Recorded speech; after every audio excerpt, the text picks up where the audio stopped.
Bonjour, je range mon bureau, numéro, je ne sais plus. On mettra ça dans le titre de la vidéo. Alors je ne vais pas porter ce chapeau ridicule et trop petit et qui est un déguisement pendant toute la vidéo, mais je l'ai pris pour pouvoir faire le tirage au sort. Le tirage au sort de quoi? De ce que j'ai annoncé dimanche dernier lors de la précédente vidéo.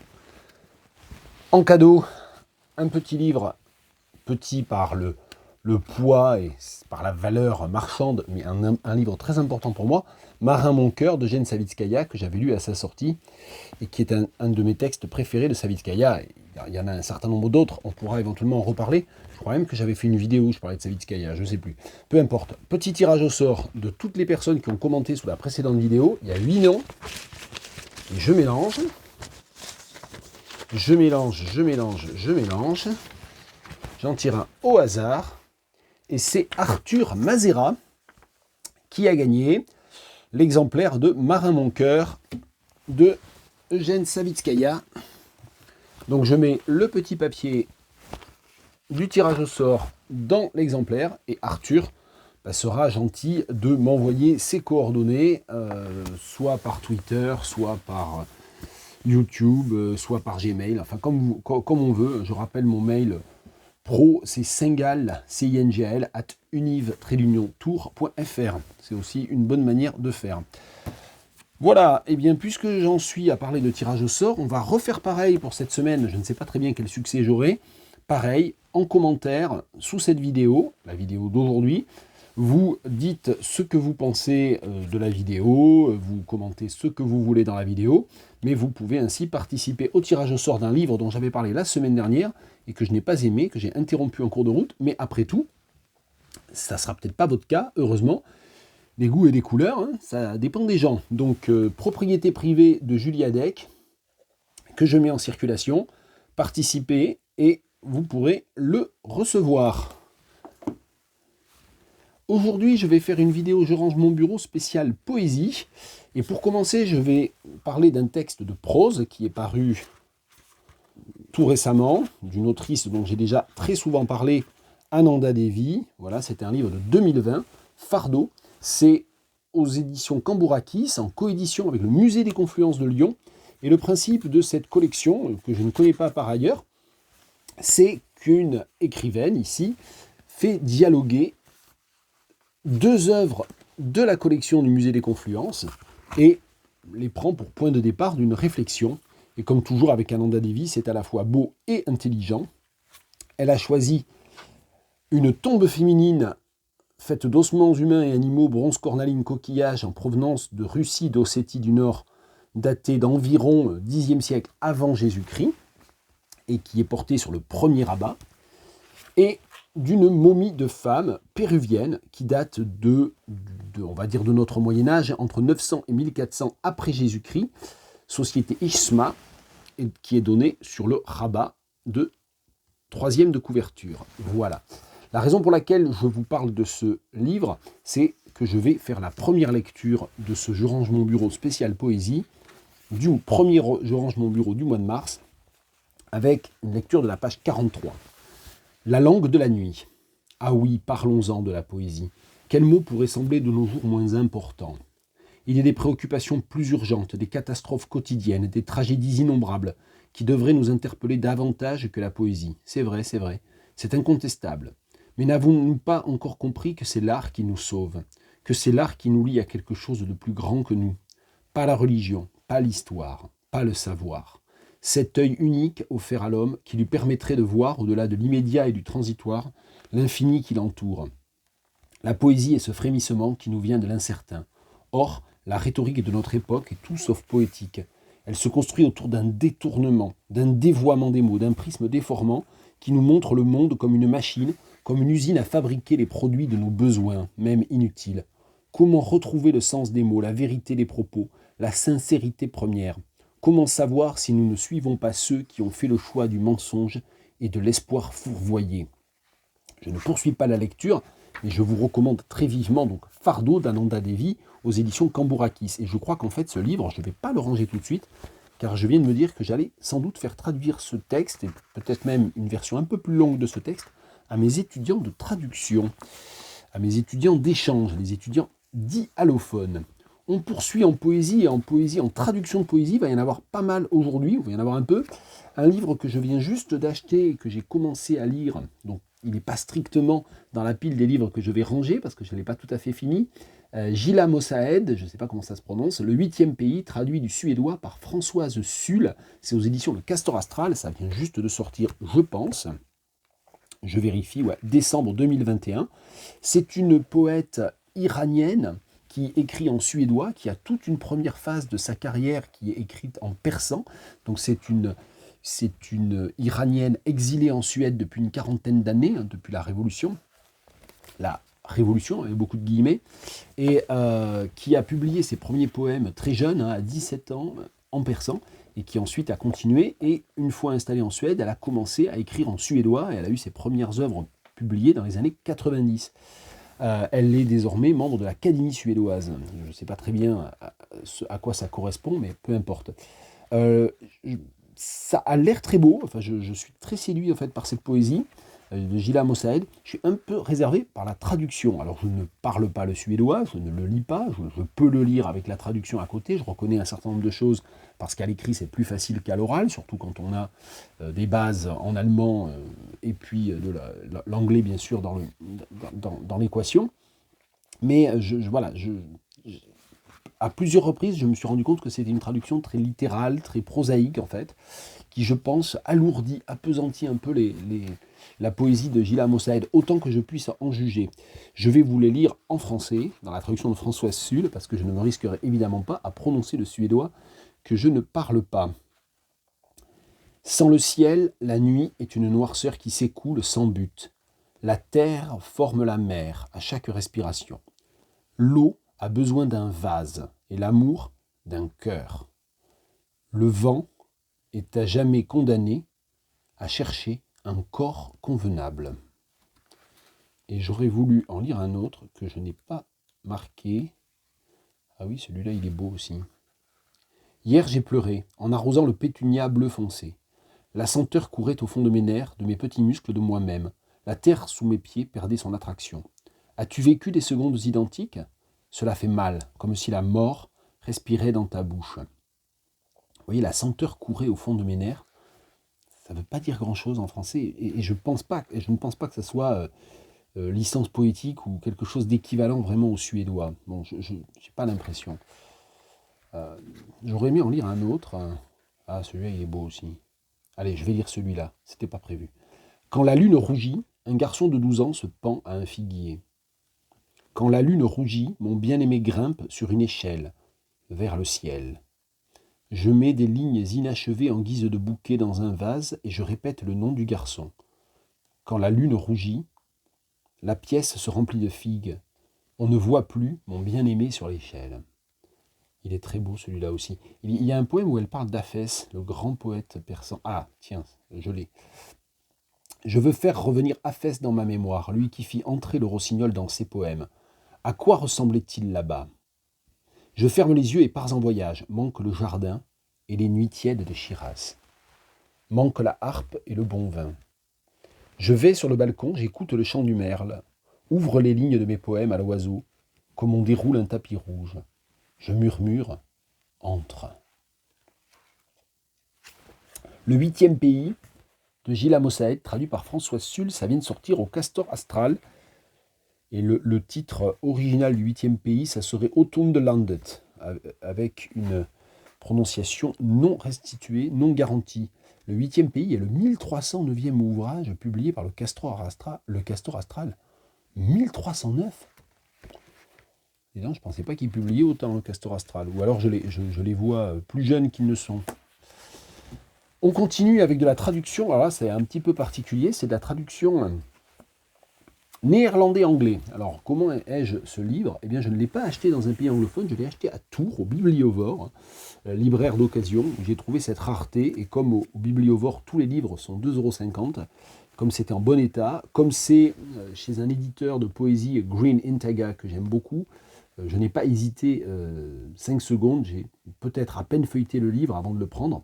Et c'est un poète dont je n'avais jamais entendu parler, Lou Schubert, je ne sais pas comment ça se prononce, un poète néerlandais, donc un moderniste / expérimental de la seconde moitié du XXe siècle, des Pays-Bas. C'est traduit en anglais par Diane Butterman, et je ne connaissais pas Lou Schubert, et ça fait 2 ou 3 mois maintenant que j'ai ce livre. Je vais vous lire un poème le premier poème du recueil alors c'est le tome 1 des Collected Poems, donc c'est assez curieux. Il y a tout un appareil critique, il y a des notes, des commentaires pour contextualiser un peu l'écriture de certains poèmes. Il y a 150 pages de notes quand même, 500 pages de poèmes en bilingue, néerlandais-anglais, et 150 pages de notes que j'ai pas trop regardé. J'ai un peu butiné comme ça dans ce recueil. Et je vais vous lire un poème qui a l'air de retravailler un peu la forme du sonnet en alternant les quatrains et les tercets, autant que je puisse en juger. C'est le premier poème donc de The Analphabetic Name. Je ne sais plus de quand c'est. Je revérifie quand même pour vous donner la date. C'est des années 50, je crois. Non, aucune idée. Bon, c'est pas grave. Bon, j'ai pas bien préparé, mais je ne prépare jamais ces vidéos. Describe the beauty of a girl, or the power of water and earth, as unobtrusively as possible. That is what swans do. But I spell from the name A and from the names AZ, the inalphabetic name. Therefore people may not make me disappear into a body. That is the preserve of angels, with their more rarefied voices. But me it is, apparently is desperate, so wordlessly born, merely to die in a voice. C'est très chouette en fait, c'est vraiment très chouette. Il y a tout un recueil que j'ai bien aimé qui s'appelle Ceylon, My Friend Ceylon is Sang, et en fait c'est toute une série de poèmes en fait. Bon, peu importe. Lou Schubert, traduit de l'anglais par Diane Butterman aux éditions Green Integer, ça c'était un peu la bizarrerie de la semaine.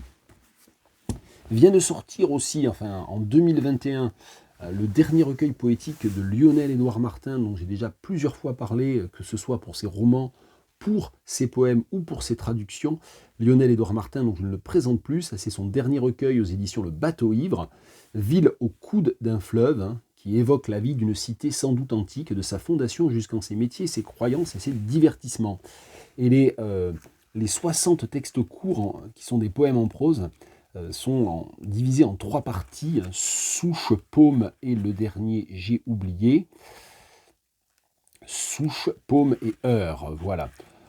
Se réclamant souvent d'un patronage latin, se plaçant sous les manes en quelque sorte de grands poètes latins, Properce, Horace et Virgile, pour prendre les 3 épigraphes de ces 3 parties. Et c'est, comme toujours avec Lionel-Édouard Martin, très, très intéressant, très, très beau. Je vous en lis 2 ou 3. Non, allez, je vais en lire un de chaque, qui sont assez courts. Le nom des rues. Nommer les rues, demande la plaque au mur, d'un travertin réputé tendre et persillé comme la viande des vieux bœufs qu'on engraisse en embouche, et qu'on ne sacrifie qu'avec extrême parcimonie, si le courroux des dieux frappe de foudre un temple ou qu'il émerge au fond des puits la peste. Gravant, passé la catastrophe, la pierre, où sont fossilisés petits lézards, cérites, colimaçons. J'avoue que je ne connais pas le sens du mot cérite, C-E accent aigu R-I-T-H-E, et je ne l'ai pas cherché. Tiens, ça peut faire une idée de commentaire, ça peut prouver que vous avez écouté. Non, je plaisante. Même si vous n'avez pas écouté, vous pouvez participer au tirage au sort et commenter. Les potiers. On vend des mains partout, par synecdoque de grammairiens. Pas des mains vraies, mais le produit des paumes, imitatrices et qui façonnent. Dans l'illusion de recréer des grottes en creusant sobrement l'argile autour du poing pour le cruchon, jusqu'à l'épaule pour la jarre, et pour l'urne infantile, suffit la pulpe des phalanges. Et d'ailleurs, cette notation finale, les 3 types de façonnement, je suppose, par la paume, la dernière pour l'urne infantile, suffit la pulpe des phalanges, ça me fait penser à un poème de Martial que je vous lirai tout à l'heure, vous verrez. Les joueurs de domino. Il trace sur la table un chemin progressif à coups d'abouchement, de double 6, sans que l'on sache où ça conduit, à rien sans doute, à moins que les dominos ne relient par les routes qu'il ferait toutes les villes d'un pays à carte évolutive, ou qu'il ne délimite les quartiers d'un village à ruelles ombragées d'arcades, avec quelques artères de plus grande importance, ou n'élabore plus intime un cœur artificiel, ajusté tour à tour par deux couples de paumes. Donc on voit là le retour du motif des paumes qui est central dans la deuxième partie du recueil. Bon, comme toujours, c'est à la fois très intelligent et très charnel comme poésie et comme langue. Voilà, Lionel-Édouard Martin, Ville au coude d'un fleuve. On poursuit avec de la poésie non traduite, en langue française, de la poésie originale en langue française. Un recueil, là encore, je crois, de 2021, il me semble. 2022 même, il est crédité 2022 aux éditions, excellentes éditions canadiennes, Mémoire d'Encrier, La femme sans couleur de Laurie Jean-Louis. Et je crois d'ailleurs que Laurie Jean-Louis sera de passage en France et de mémoire peut-être à Grenoble, Lyon et Paris, furtivement à l'occasion du Printemps des Poètes. Tiens, je ne me suis pas avisé que je faisais cette première vidéo, je range mon bureau du mois de mars, autour de la poésie, et que ça pourrait sembler coïncider avec le Printemps des Poètes. Alors pas du tout, je déteste le Printemps des Poètes, mais peu importe, ça n'est pas le sujet. Donc, Mémoire d'Encrier, La femme sans couleur, sans C-E-N-T, et je vais justement vous lire des poèmes qui normalement reprennent. Je dis des bêtises, non? Ah non, je n'ai pas... Non, il y a des poèmes qui travaillent sur le sans C-E-N-T et le sans S-A-N-S et le sans S-A-N-G aussi. Ça n'est pas de cela qu'il est question. Là encore, recueil en 3 parties, comme celui de Lionel-Édouard Martin, et qui là s'appelle sobrement premier courant, deuxième courant, troisième courant. Je vais vous lire 2 doubles pages. Pages 42 et 43. Donc c'est 2 poèmes qui se suivent, qui sont séparés. Mais je lis exprès les pages face à face, parce que c'est aussi ça la matérialité des recueils de poèmes. C'est très important pour moi de lire les poèmes en recueil. Dans mon corps, je ne sais plus quelle heure il est. Je vieillis. Dans mes mains qui savent tenir, maintenant. Mes doigts ne connaissent pas l'éternité. Tes yeux m'y mènent. J'ai 1000 femmes à naître. Et je vais vous lire un autre diptyque, en quelque sorte, pour vous faire entendre des évolutions quand même dans la diction poétique, en quelque sorte, les pages 64 et 65. 2 poèmes différents, là encore, mais qui se suivent. Mon corps illustré de tous les naufrages. Le seul sémaphore que je connaisse s'est abîmé entre les négriers, les Aquarius. Je ne sais plus quel temps il fait.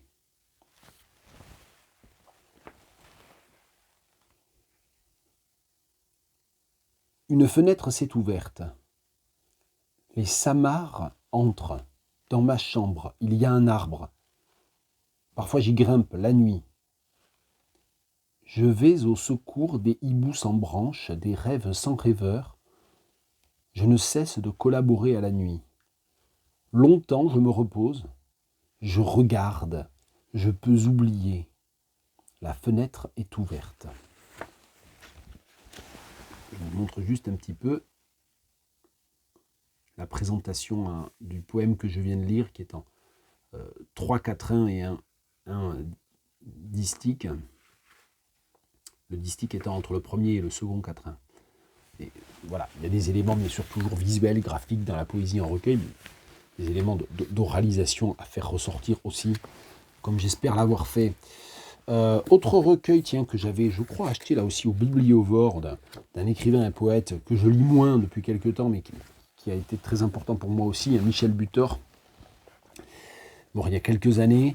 Donc un recueil très butorien qui part dans tous les sens, avec des motifs répétitifs et en quelque sorte des séries qui sont, j'allais dire, entrelardées, ça ferait très Lionel-Édouard Martin comme métaphore, avec des séries qui sont alternées, voilà, donc avec des reprises, L'étoile des encres 1, L'étoile des encres 2, Souvenir discret d'un archipel, Donc voilà, c'est un recueil qu'on peut lire soit de manière linéaire, soit en piochant, soit en suivant une des séries. Ce que je n'ai pas fait pour celui-là, mais on pourrait très bien prendre tous les quatrains des souvenirs et les lire à la suite en sautant tout le reste et en ne lisant que cette série-là, et donc en sautant des paquets de 20 pages à chaque fois.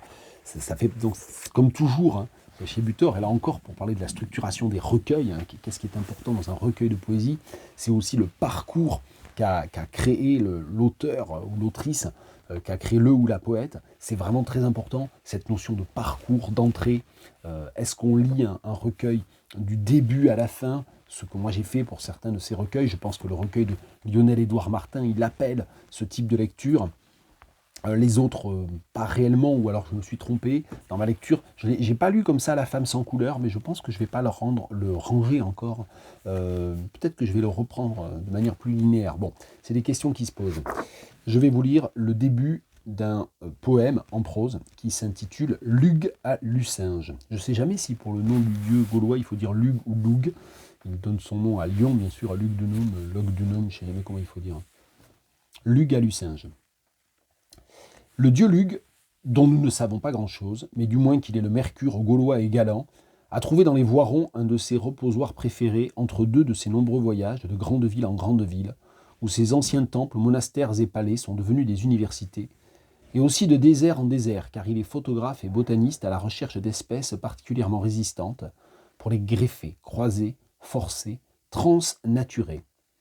Il est honoré dans l'église du chef-lieu sous les doubles espèces de Saint-Étienne proto-martyr en dalmatique de satin mordoré tirant vers le cramoisi, capable de changer les pierres meurtrières en nuages porteurs, et de Saint-François de Sales, toujours chastement amoureux de la bouquetière Glycéra qu'il désire initier à des dévotions nouvelles.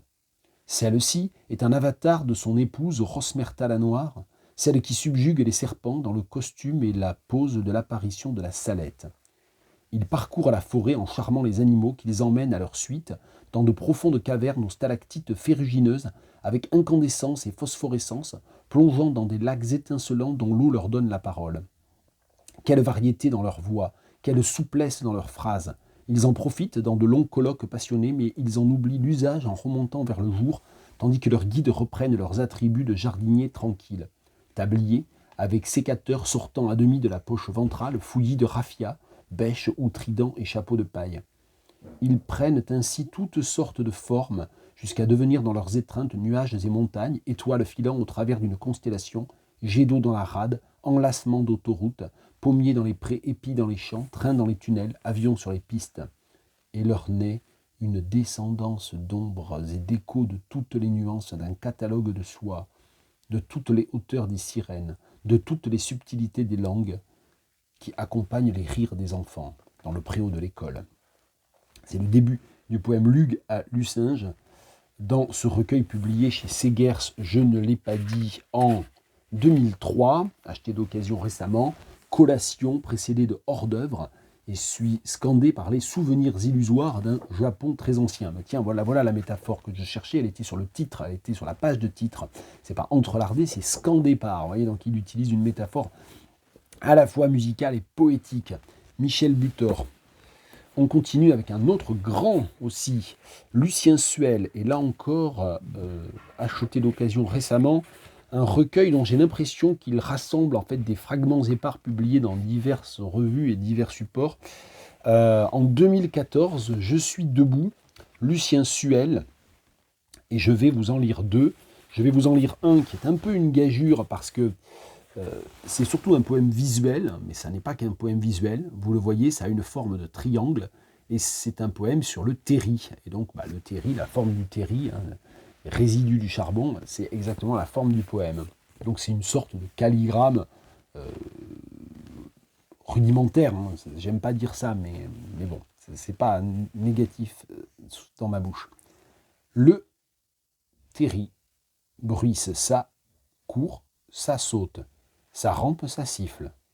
Lapin, crapaud, calamite, pinson des arbres pouilleaux. Véloce. Mouette rieuse, martinet. Noir. Le terri bruisse, ça plane, ça. Vole, ça tape. Pivert, merlaplastron. Hirondelle de rivage, guêpe. Bondrée, apivore. Le terri bruisse, ça crie, ça chante. Lézard des Muraille, maison, géron, libellule, mouche, moustique, le terri bruisse, ça court, ça saute, ça rampe, ça siffle. Piquet pêche, macaon, criquet à aile bleue, traquet moteux, tourterelle. Le terri bruisse, ça plane, ça vole, ça tape, ça crie. Ça vit, ça chante, ça vole, ça roucoule, ça vit, ça plane. Ça vit, sa vie. Dans un tout autre style, page 120, dans les semelles de Rimbaud, consonne. Alors je vous montre le titre. C'est con, Q apostrophe on, sonne, du verbe sonner, consonne. B, boum, G, grrr, P, prout, fuite, D, ding, consonne. Je dirai quelques jours vos essences patentes. B, bibelot aboli, boum boum du Big Bang, qui bombine autour des blocos et les bétonnes. Grognement gris, G, gorge gravier grimaçant, grume des glavios verts, gros gras, grand, ça grisonne. P, papa, pampamproute, pue la pute piétonne dans le purin ou la paresse pénitente. F, fuite, fébrile, fissure du fût facile.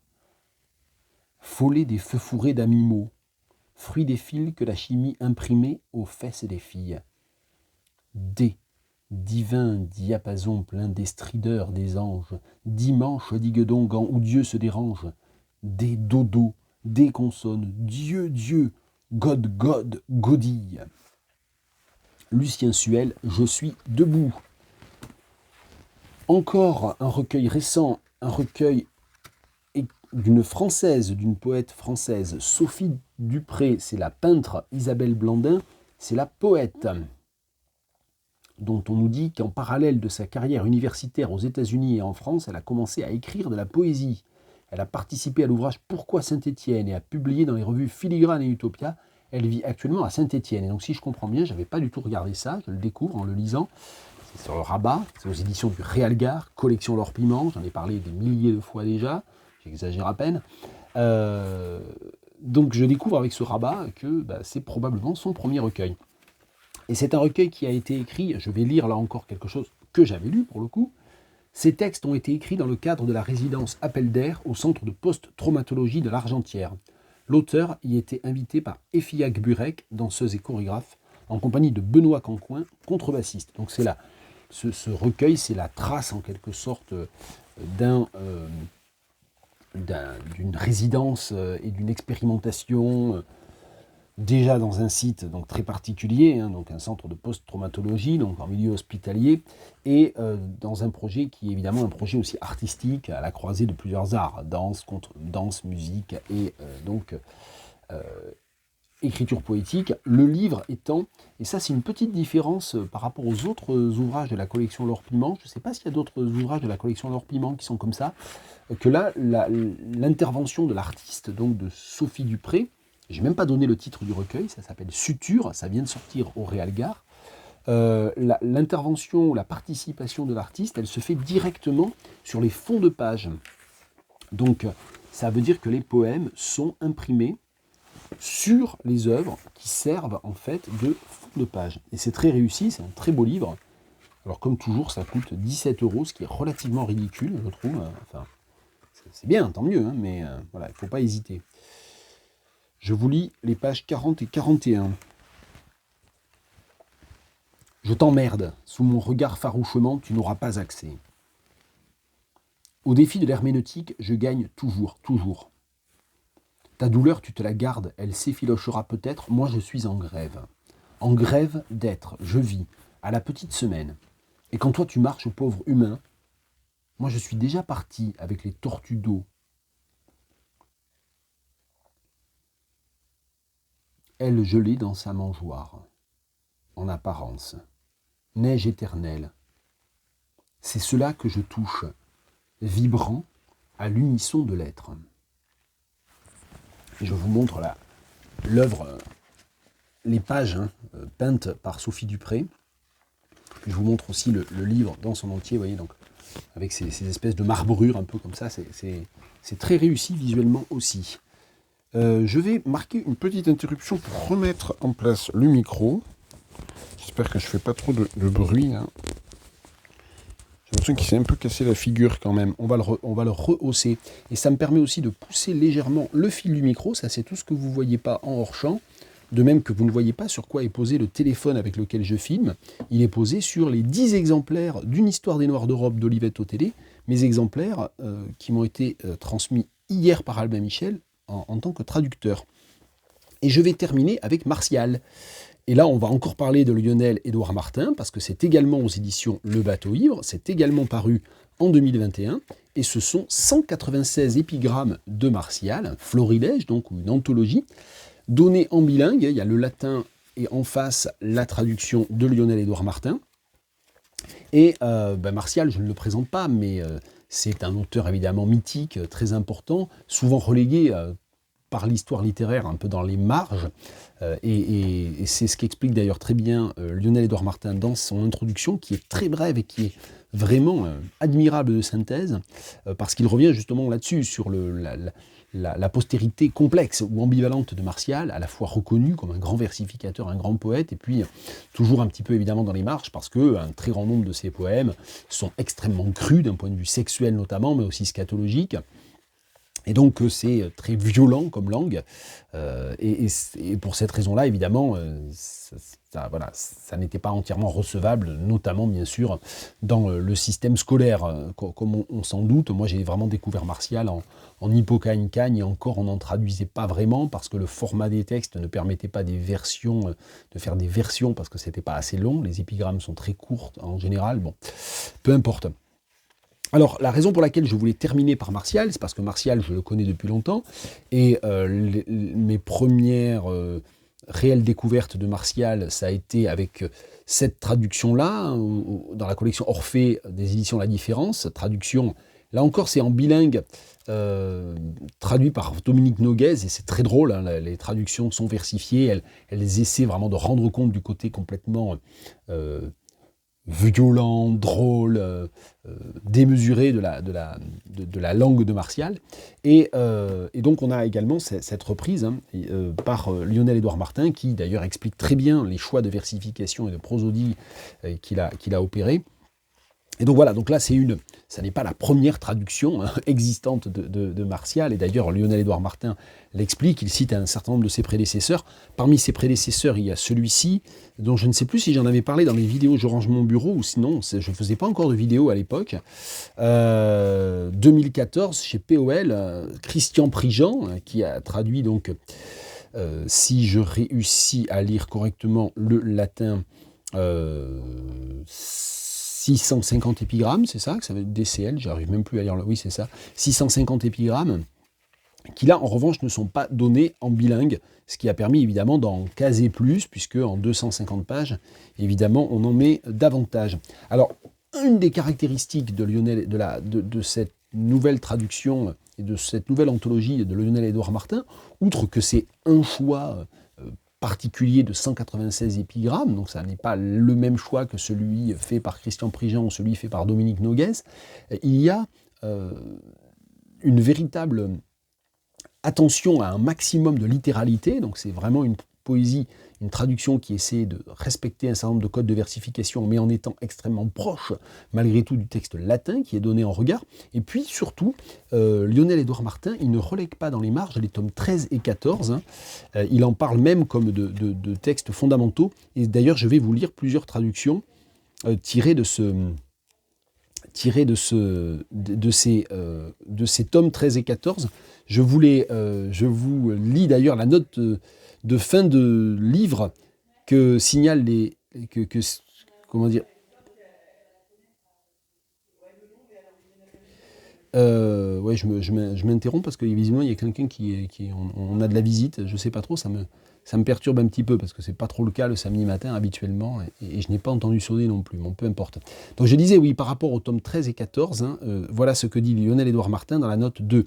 On accorde en général à ces deux livres qu'assez peu d'intérêt. Je suis au contraire d'avis qu'ils méritent la plus haute estime poétique. Ils m'apparaissent en tant que lecteur contemporain de Martial d'une remarquable modernité dans leur concentration concise sur les objets du quotidien que je rapproche volontiers de celle d'un Ponge ou d'un Pérec. Alors c'est amusant comme rapprochement avec Ponge et Pérec, c'est tout à fait cohérent et pertinent comme rapprochement.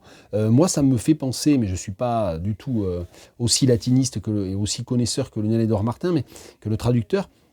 Mais bizarrement, moi, ces deux volumes, à chaque fois que je m'en suis un peu approché, et là, peut-être encore plus avec cette traduction de Lionel-Édouard Martin, ça me fait penser aux poèmes et aux vers de circonstance de Mallarmé. L'humour en plus, parce que, encore que non, c'est méchant ce que je dis, parce que dans les vers de circonstance de Mallarmé, il y a énormément d'humour. Je pense au Loisir de la Poste, hein, toutes les adresses versifiées, tous les vers sur des albums, enfin, tout ce courant-là qu'on a chez Mallarmé. Donc, voilà un petit peu. Alors, je voulais vous lire un certain nombre de traductions. Le